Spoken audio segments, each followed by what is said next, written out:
తిరుపతిలో జరిగినటువంటి సంఘటన చాలా దురదృష్టకరం, బాధాకరం.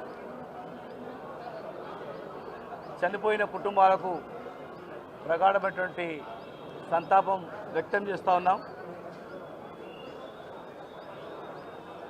ఆంధ్రప్రదేశ్ ప్రభుత్వానికి మరియు టీటీడీ బోర్డు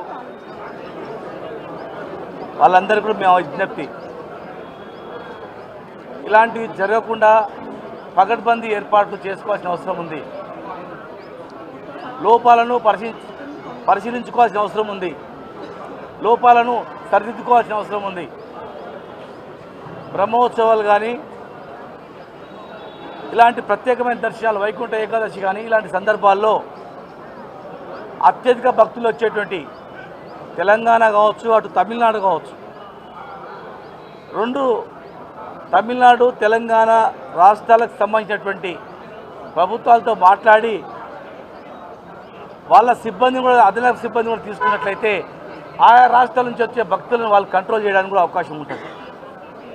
రెండవది, ఇలాంటి సందర్భాల్లో టోకన్లు ఉన్న వాళ్ళు మాత్రమే పోవడానికి అవకాశం ఉంటుంది పైకి.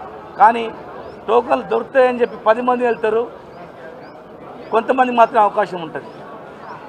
ఇలాంటి సందర్భాల్లో ఇప్పుడు హైదరాబాద్లో టీటీడీ కార్యాలయం ఉంది.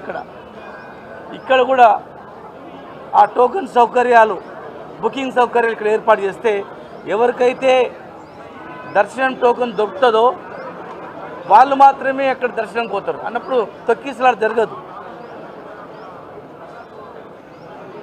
టోకన్ దొరకకపోయినా ట్రై చేద్దామని పోయి చాలామంది ఆ గుంపులో ఇలాంటి సంఘటన జరిగే అవకాశం ఉంది.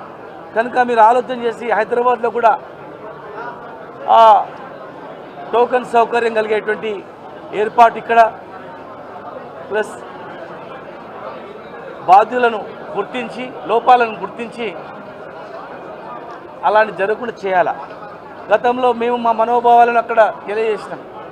అత్యధిక తెలంగాణ భక్తులు వస్తారు కనుక మమ్మల్ని కూడా ఈక్వల్ చూడాలని, దాన్ని వాళ్ళు స్వీకరించి మరి ఆ ఏర్పాటు కూడా చేయడం జరిగింది. చాలామంది రకరకాలుగా విమర్శలు మాట్లాడినా అంతిమంగా వాళ్ళు ఆలోచన చేసారు, వీళ్ళు అడిగిన దానిలో ధర్మం ఉంది, అత్యధిక తెలంగాణ భక్తులు వస్తున్నారు కనుక ఆ భక్తులకు, సామాన్య భక్తులకు కానీ ఇతరులకు కానీ ఈక్వల్గా చేద్దామని చెప్పి చేయడం జరిగింది.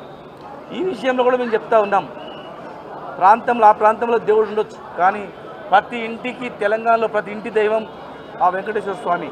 ప్రతి కుటుంబం ఆడికి పోవాల్సిందే. కనుక అక్కడ దర్శనానికి ఇక్కడ కౌంటర్లు ఏర్పాటు చేయండి. చాలామంది భక్తులు అక్కడ పనిచేయడానికి, సేవ చేయడానికి కూడా వస్తారు. ఇంకా ఏవైనా సహకారం ఉంటే మేమందరం కూడా చేయడానికి సిద్ధంగా ఉన్నాం. ఆ లోపాలను గుర్తించి సరిచేయాలి.